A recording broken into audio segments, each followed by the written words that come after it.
The massive view screen on the bridge of the U.S. Defiant filled with stars as Captain James Walker stood watching, his hands clasped behind his back. The ship hummed quietly around him, a sound unlike any other vessel in Earth's fleet. While other ships rumbled and vibrated, the Defiant purred like a content cat, her experimental quantum engines working in perfect harmony. "Status report," Walker called out, his voice steady despite the tension in the air. The bridge crew worked at their stations, each movement precise and practiced. They knew what was coming. Humanity's first official contact with alien life. "All systems normal, Captain," replied Officer Tom Wilson from his engineering station. "Quantum shields at full power, plasma drives running at optimal efficiency." He paused, checking another reading. "Sir, I still can't believe how smooth she runs. Nothing this advanced should work this well." Walker smiled. The Defiant was unlike anything humanity had ever built. Her hull was angular and sleek, more like something from a video game than a military vessel. When the design was first proposed, many had laughed. Now, no one was laughing. "Contact approaching, sir," announced Mary Cooper from her communication station. Her fingers danced across the holographic display. 3 vessels, classification unknown. They're big, each one about 3 times our size. Walker nodded. Main screen. The view shifted, showing 3 massive ships approaching. They were everything humans had expected alien ships to look like. Huge, circular vessels that practically screamed advanced technology. Next to them, the Defiant looked like a child's toy. "They're hailing us," Cooper reported. "Audio and visual."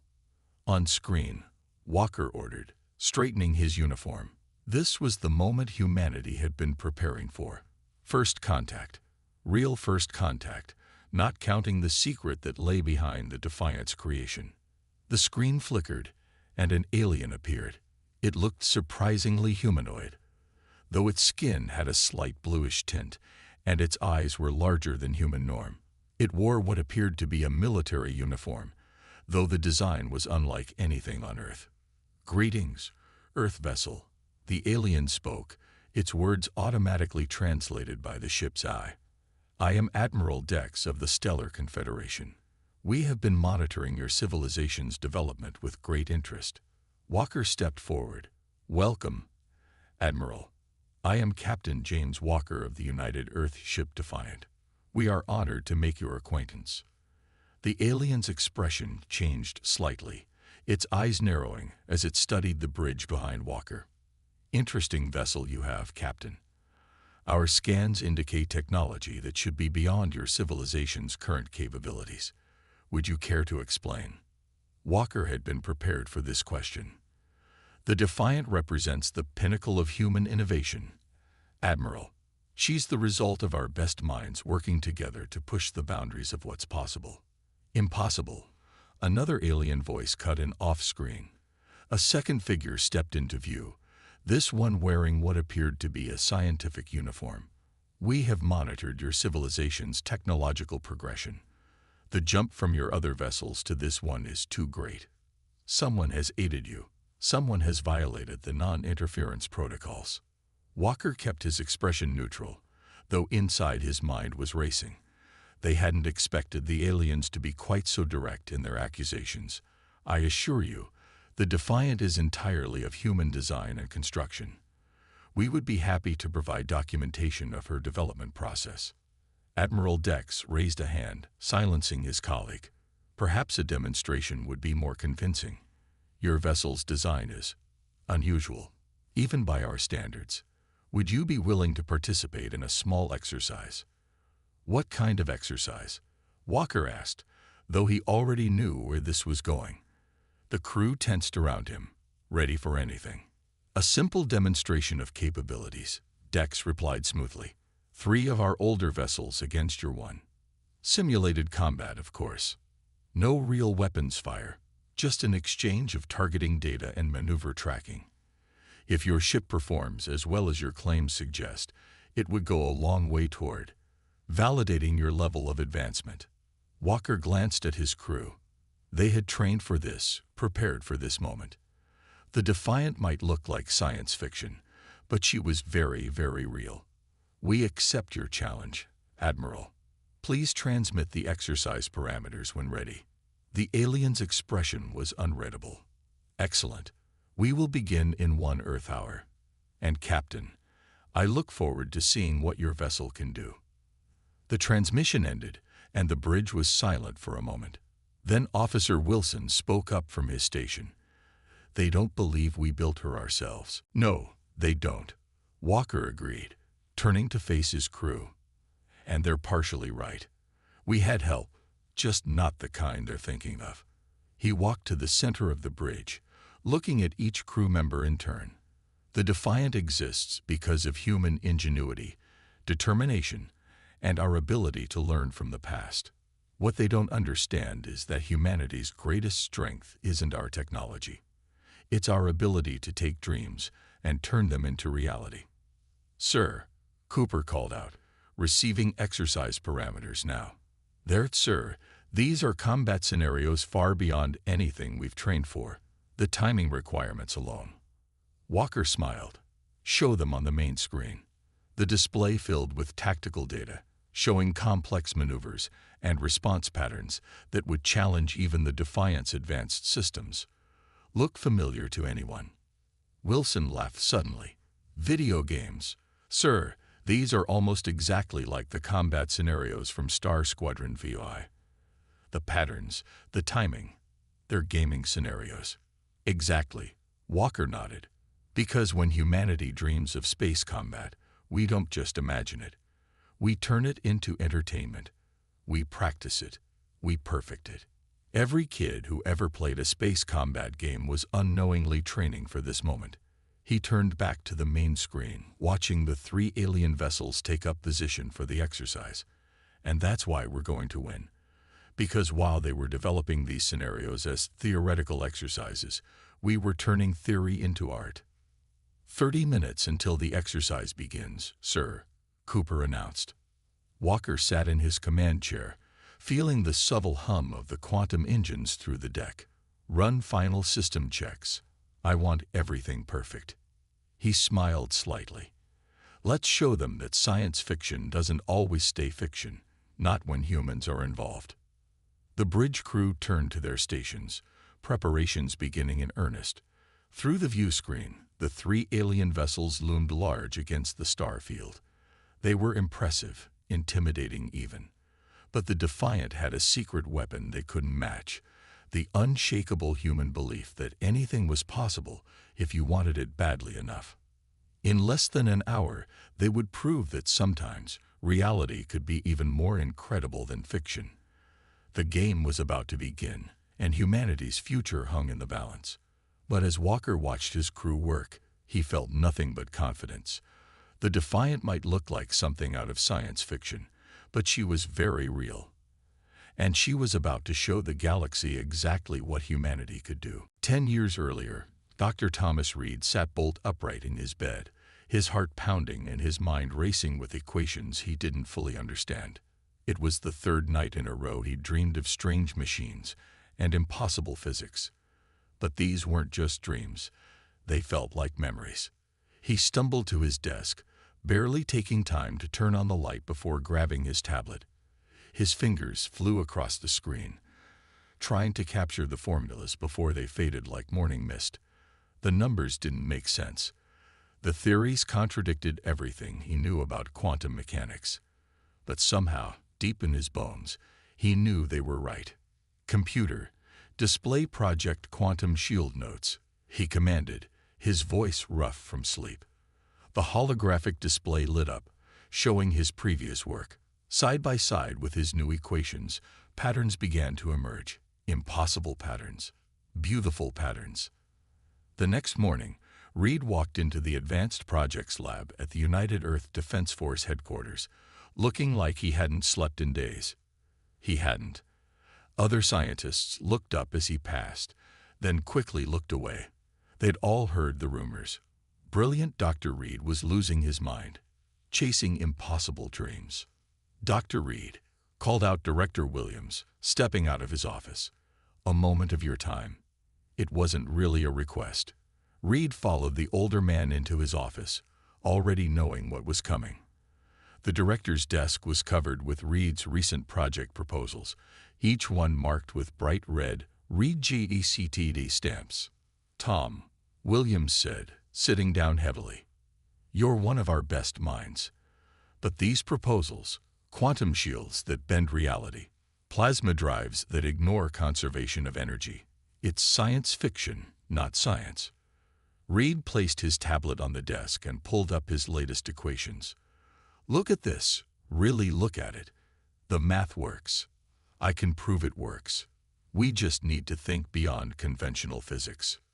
Williams sighed, pushing his glasses up his nose. "Where did these ideas come from, Tom? And don't tell me they came to you in dreams again." "Not dreams," Reed said quietly. "Memories. My grandfather's memories." He pulled an old, worn photograph from his pocket and placed it on the desk. It showed his grandfather standing in front of what looked like a crashed aircraft, but the design was like nothing that should have existed in 1947. Williams picked up the photo, his eyes widening. "What is this?" "My grandfather was part of a recovery team. He never told anyone what he saw, what he worked on. But before he died, he held my hand, and something happened. He transferred something to me. Not just memories, understanding." The director was silent for a long moment, studying the photo. Finally, he opened his desk drawer and pulled out a thick folder marked classified. Inside was another copy of the same photograph, but this one was in better condition. It showed more of the crash site, including strange symbols on the craft's hull. "We've been sitting on this for decades," Williams said. "The best minds in the world couldn't make sense of the technology we recovered. But you." He looked at Reed's equations again. "You're not just copying it, are you? You're improving it." Reed nodded. "The aliens who built that ship were advanced, but they were linear in their thinking. Humans, we think differently. We make intuitive leaps. We see patterns where others see chaos. My grandfather understood that. He knew we could do more than just reverse engineer their tech. We could make it better." The next 5 years were a blur of activity. Reed led a team of engineers and scientists who took his dreams and turned them into reality. The quantum shield generator they built was half the size of the alien original but twice as powerful. The plasma drive system incorporated principles that seemed to defy physics itself, but worked perfectly in practice. When construction began on the U.S. Defiant, many questioned her unusual design.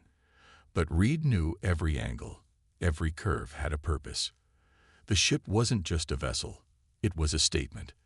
Humanity announcing to the galaxy that they weren't just ready for the stars, they were ready to revolutionize space travel itself. Reed stood in the observation room, watching as construction robots assembled the Defiant's hull. Behind him, a heated argument was taking place between military officials and project supervisors. "It looks like something out of a video game," one admiral complained. "How are we supposed to take this seriously?" "That's exactly the point," Reed said, not turning around. Everyone fell silent. Video games, science fiction, movies, while other species were carefully plotting out each step of their technological evolution, humanity was dreaming, imagining, creating visions of what could be. And now, he pressed his hand against the glass, smiling as another hull plate locked into place. "Now we're making those dreams real." "But the design," another official protested. "It's not practical. It's not traditional." Reed turned to face them. Neither was the first airplane. Neither was the first submarine. Every great leap forward in human history came from someone looking at the conventional wisdom and saying, "What if we tried something different?" He walked to the conference table and pulled up the ship's specifications. Every angle serves a purpose. The quantum shields don't just protect the ship. They bend reality around her. The hull design enhances that effect. The plasma drives don't just move the ship. They create possibilities that other species never imagined because they were too focused on what they thought was possible. The room was quiet as the officials studied the data. Finally, the first admiral spoke again. "And you're certain this will work? That when we meet alien life, this ship will prove humanity's worth?" Reed smiled, thinking of his grandfather. "This ship isn't just going to prove our worth. It's going to show the galaxy that humanity has something unique to offer. We don't just adopt technology. We reimagine it. We improve it. We make the impossible possible." As the officials filed out, Reed stayed behind, watching the construction continue.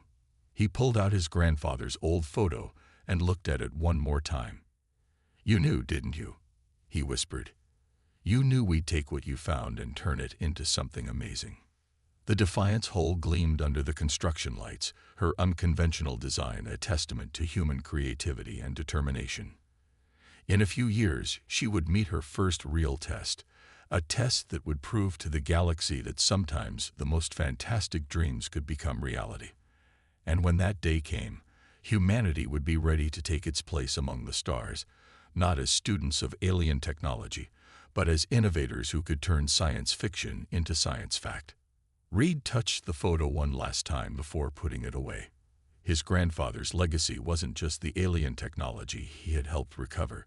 It was the understanding that humanity's greatest strength was its ability to dream big and then work tirelessly to make those dreams come true.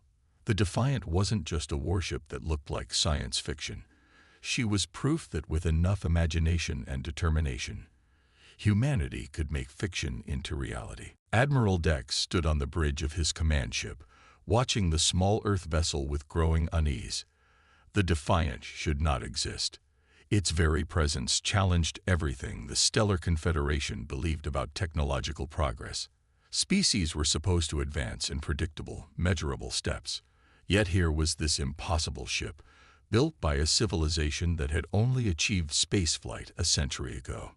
"The exercise parameters have been transmitted," reported his science officer. "Their captain has accepted all conditions without protest." "Of course he did," Dex muttered. "Because either they're lying about building the ship themselves, or—" He didn't finish the thought. The alternative was more disturbing, that humans had somehow made advances that took other species centuries to achieve. On the Defiant's bridge, Captain Walker reviewed the combat exercise parameters one final time. The alien challenges were complex, but there was something oddly familiar about them. Each scenario followed perfect logical progression, like a computer program working through every possible variation. "They think too much like machines," Walker said to his crew. "Look at these attack patterns. Everything is optimal. Perfect. They've probably run millions of simulations to determine the absolute best approach to every situation. And that's their weakness," Officer Wilson added from his engineering station. "They're not accounting for human unpredictability." Walker nodded. "Exactly. They've given us 3 scenarios to test our capabilities. But they're testing us against their own standards, not ours." He turned to his tactical officer. "Load combat pattern Delta 7. "Sir?" The tactical officer looked surprised. "That's a training scenario from the Academy." "It's not. Not logical." Walker smiled. "That's exactly why we're going to use it. Begin recording all sensor data. I want the aliens to see exactly what we're doing and how we're doing it. No tricks, no hidden capabilities. Just pure human ingenuity." The 3 alien vessels moved into position, their massive forms creating a triangle around the much smaller Defiant. In the observation room of Dex's flagship, dozens of alien scientists and military officers gathered to watch. Many had bet their reputations on proving that humans must have had help developing their technology. "Exercise begins in 3 minutes," announced the automated system. "All vessels confirm ready status." On the Defiant's bridge, Walker took a deep breath. "Shield status. Quantum shields at full power," Wilson reported. "The aliens are trying to scan them, but the physics involved are giving their sensors fits. I don't think they've ever seen anything like our shield pattern." "They haven't," Walker said. because no one else would think to design shields based on video game boss battles. Dr. Reed was a genius for realizing that sometimes the most effective solution isn't the most logical one. The countdown reached 0, and the exercise began. Immediately, the alien vessels began executing their planned maneuvers. Their movements were perfect, precise, and completely predictable. "Pattern recognized," called out the tactical officer. "They're using standard Confederation fleet tactics. According to their exercise parameters, their simulated weapons should be overwhelming our shields right now." Walker grinned. "But they're not, are they? Because our shields don't work like they expect shields to work." "Wilson, execute defense pattern, Mario." Several alien observers gasped as the Defiant's shield suddenly shifted, creating what appeared to be rotating geometric patterns around the ship. The effect wasn't just visual. It was causing their targeting systems to have fits. "What are they doing?" demanded one of Dex's science officers. "Those shield harmonics make no sense. The power requirements alone should be impossible to maintain." Dex watched in growing amazement as the Earth ship began to move. Instead of trying to maintain optimal distance and firing positions, the Defiant was dancing. There was no other word for it. The ship spun and weaved through space, like it was performing for an audience rather than engaging in combat. "Sir," Wilson called out on the Defiant's bridge. "Their targeting systems are going crazy trying to predict our movement patterns. They can't get a solid lock because they're trying to calculate where we should be based on normal physics." "That's because we're not using normal physics," Walker replied. "We're using video game physics. The quantum shields don't just protect us. They bend reality around us. And reality doesn't always have to make perfect sense." The alien vessels attempted to adjust their tactics, but every time they thought they had the Defiant figured out, the Earth ship would do something new. It would spin when it should have banked, accelerate when it should have slowed, and create shield patterns that seemed to defy the laws of physics. "This is impossible," one of Dex's officers declared. "They must be cheating somehow. No ship can move like that." But Dex was beginning to understand. "They're not cheating," he said quietly. "They're playing. Look at their movement patterns. They're not trying to find the optimal solution. They're having fun." The exercise continued, and with each passing minute, the aliens' perfectly planned strategies fell apart in the face of human creativity. The Defiant didn't just avoid their simulated attacks, it turned their own tactics against them, using moves that seemed to come straight out of science fiction. "Final scenario complete," announced the automated system. Exercise concluded. Analyzing results. The bridge of the Defiant erupted in cheers, but Walker quickly raised his hand for silence. "Send the full sensor data to the alien flagship," he ordered. "Everything.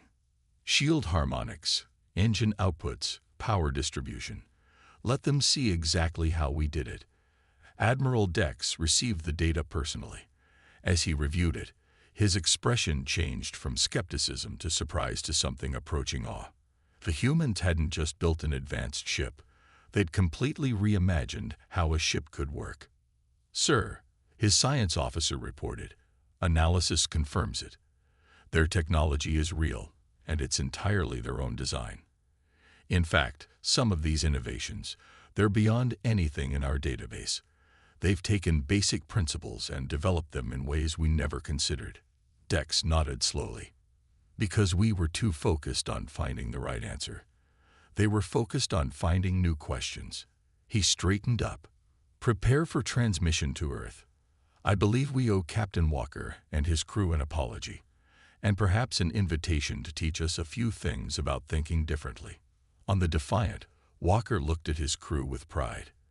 They hadn't just proven that their ship was real. They'd shown the galaxy that humanity's greatest strength wasn't their technology, but their ability to imagine new possibilities and then make them real. Mary Cooper's fingers flew across her communications console as she analyzed the flood of data coming from the alien vessels. While everyone else on the Defiant's bridge focused on the ongoing combat exercise, she had noticed something odd in the alien transmissions. There was a pattern there, hidden beneath the surface. "Captain," she called out, not taking her eyes off her screen. "I think I found something interesting about their combat systems." Walker turned away from the main view screen where the alien ships were regrouping for another attack run. "What have you got, Cooper?" "Their ships. They're running on autopilot. Not completely, but their combat systems are almost entirely automated. The crew is just there to monitor and override if necessary." She pulled up more data streams, confirming her theory. "And the automation is based entirely on combat simulations. Millions of them, all running in real time." Wilson leaned over from his engineering station to look at her screen. "That explains why their attacks are so predictable. They're letting computers do all the work based on pre-programmed scenarios." "More than that," Cooper continued, excitement creeping into her voice. "Look at their response times. When we do something unexpected, there's a delay. Not in their ship's reactions. Those are instant. But in their crew's reactions. They're not used to having to actually make combat decisions." Walker walked over to her station, studying the data.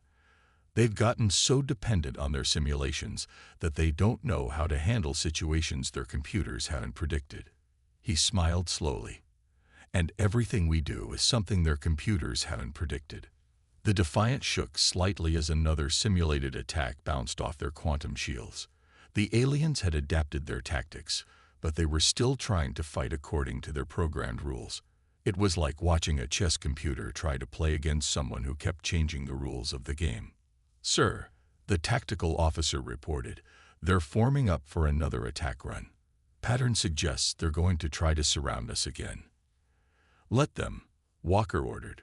"Cooper, can you tap into their combat simulation network?" "Not to interfere.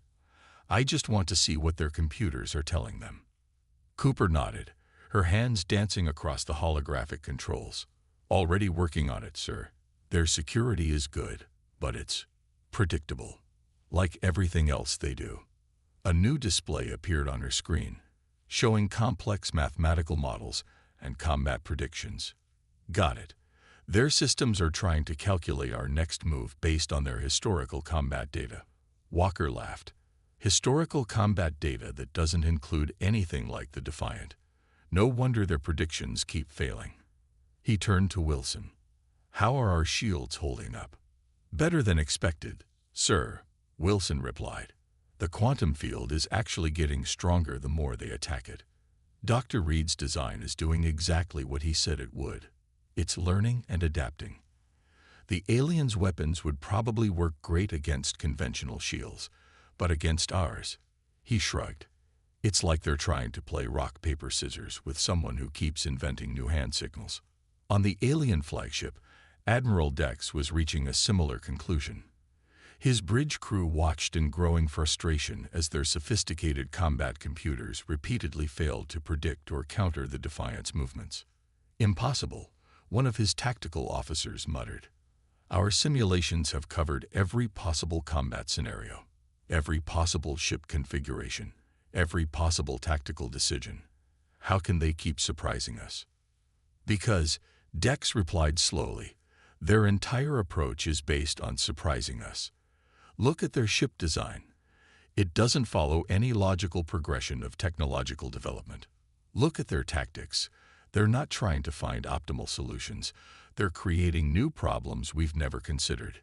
He stood up and walked closer to the main view screen, watching as the Defiant executed another impossible maneuver. "We've spent centuries perfecting our combat simulations, making them more and more sophisticated. But in doing so, we've trapped ourselves in a box of our own making. We can only fight the way we've trained to fight." The Defiant spun suddenly, its quantum shields creating patterns that made it look like there were multiple ships for a moment. The alien targeting computers went crazy, trying to lock onto all the phantom images at once. "Sir," Cooper called out on the Defiant's bridge, "their combat computers are starting to crash. They're getting too many conflicting data points. Their crews are having to take manual control." Walker nodded. "Now we'll see how well they can actually fight." He turned to his tactical officer. "Prepare for real combat maneuvers. not the showy stuff we've been doing. Let's show them what the Defiant can really do when we get serious. The Earth ship's movements changed suddenly. Gone were the flashy spins and twirls. Instead, the Defiant began moving with deadly precision, each action flowing smoothly into the next. It was like watching a martial artist switch from a demonstration routine to actual combat. The alien crews, forced to rely on their own skills rather than their computers, found themselves completely outmatched. Without their combat simulations to guide them, they struggled to coordinate their actions or predict where the Defiant would be next. "Message from Admiral Dex," Cooper announced. He's calling for an early end to the exercise." Walker raised an eyebrow. "On what grounds?" Cooper's face broke into a grin as she read the message. "He says there's no point in continuing. Quote, you've not only proven your ship's capabilities, you've exposed a critical flaw in our entire approach to space combat. We've become so reliant on predictions and simulations that we've forgotten how to truly fight." The bridge crew exchanged proud looks as Walker composed a response. "Tell the Admiral we accept the early conclusion, and add that we would be happy to arrange joint training exercises in the future without combat computers." As the alien ships powered down their weapons systems, Wilson spoke up from his engineering station. "Sir, do you think they understand yet what really makes the Defiant special?" Walker looked around at his crew, humans who had taken an impossible dream and turned it into reality. "They're beginning to. The Defiant isn't just a ship that looks like science fiction. She's proof that sometimes the best way to advance isn't to follow a careful, logical progression of small steps. Sometimes you have to take a giant leap and trust in your ability to make it work." Cooper's console beeped with another incoming message. "Sir, Admiral Dex is requesting permission to send a team of observers to Earth. He says the Stellar Confederation needs to learn more about human intuition and creativity." "And there it is," Walker said softly. "Tell him we'll be happy to teach them, as soon as they're ready to learn that the most powerful technology isn't the one that follows all the rules. It's the one that dares to break them." Dr. Thomas Reed stood in the observation lounge of the Stellar Confederation's flagship, watching as engineers from a dozen alien species studied holographic displays of the Defiant systems.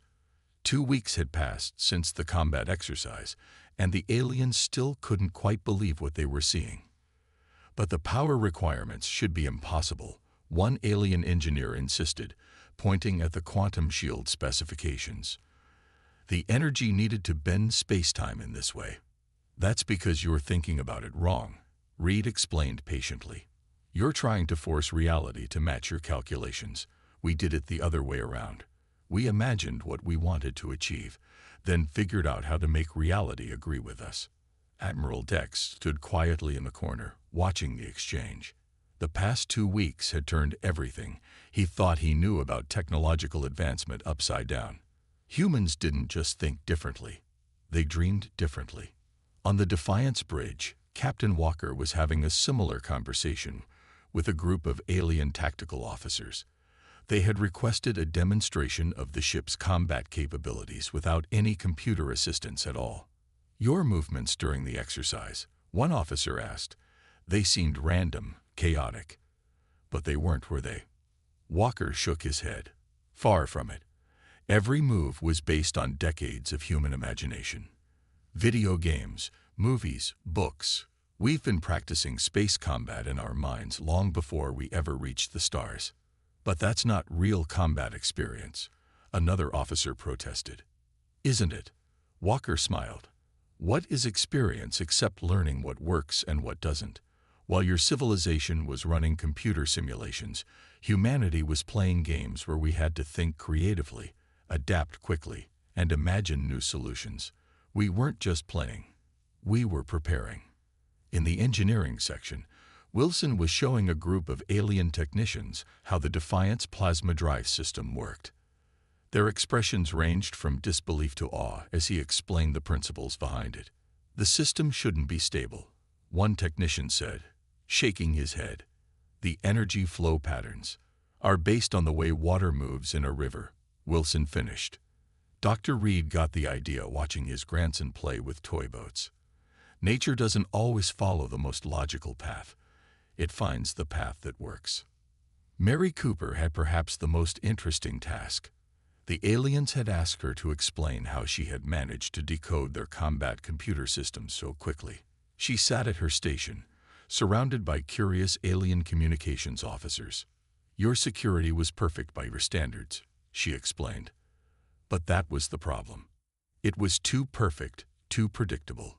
Humans, we make mistakes, and sometimes those mistakes lead to discoveries that perfect logic would never find. Back in the observation lounge, Reed pulled out his grandfather's old photograph. An alien scientist noticed it and asked about its significance. Reed handed it over, watching as the alien studied it carefully. "This was your inspiration?"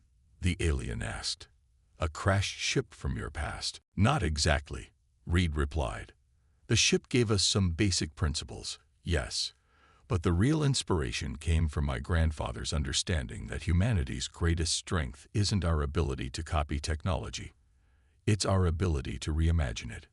The alien looked confused. "But your quantum shields, your plasma drives, they're based on technology from this crashed ship." "In the same way that modern aircraft are based on the Wright brothers' first plane," Reed explained. "We took the basic concepts and then asked ourselves, what if? What if shields could do more than just block attacks? What if engines could do more than just move a ship? What if we stopped trying to follow the logical path and started blazing our own trail?" Admiral Dex finally stepped forward. "The Stellar Confederation has existed for over 1,000 years," he said. "In all that time, we've prided ourselves on our logical, methodical approach to advancement. But in just a few generations, humanity has shown us that there might be another way." He turned to look out at the stars. "We've spent centuries perfecting what we know. You've spent centuries imagining what could be. And somehow, that led you to create a warship that looks like it came straight from science fiction." "That's exactly where it came from," Reed said quietly. "Every advancement humanity has ever made started as someone's dream. Someone's crazy idea that just might work if we tried hard enough." On the bridge, Walker was finishing his demonstration. The alien officers had finally stopped trying to analyze the Defiant's movements and started to appreciate the artistry of her design. "Your ship," one officer said, "it's not just advanced. It's beautiful. Even its combat maneuvers are like a dance." Walker nodded. "Because we never forgot that technology shouldn't just be efficient. It should inspire. The Defiant doesn't just fight well. She makes people dream about what else might be possible." Admiral Dex gathered everyone in the main conference room for a final announcement. Representatives from Earth stood on one side, the alien delegation on the other. The Admiral looked at both groups before speaking. "The Stellar Confederation hereby formally recognizes Earth as an advanced spacefaring civilization," he announced. "But more than that, we would like to propose a new partnership. We have much to teach humanity about the stars, but it seems humanity has even more to teach us about reaching for them." Reed thought about his grandfather as the room erupted in applause. The old man hadn't just passed on alien technology. He'd passed on the understanding that humanity's greatest gift was its ability to take dreams and forge them into reality. The Defiant hung in space between the Earth and alien vessels, her unusual design no longer drawing skeptical looks but admiring ones. She was proof that sometimes the most fantastic dreams could become reality, that science fiction could become science fact, and that humanity's place among the stars would be earned not by following in others' footsteps, but by daring to walk their own path. Walker stood on his bridge, looking out at the assembled ships. "Send a message to all vessels," he ordered. "The Defiant is ready to begin joint training exercises whenever they are." Cooper smiled as she transmitted the message. "Should we show them our old science fiction collection?" "Sir, give them some inspiration." "One step at a time," Walker laughed. "First, let's show them that sometimes the best way to advance isn't to calculate every possibility. It's to imagine something impossible and then find a way to make it work." The stars stretched out before them, full of possibilities that even the Stellar Confederation had never imagined. But that was all right. Humanity was ready to help them learn how to dream bigger. After all, that's what humans did best. They took fiction and turned it into reality, one impossible dream at a time.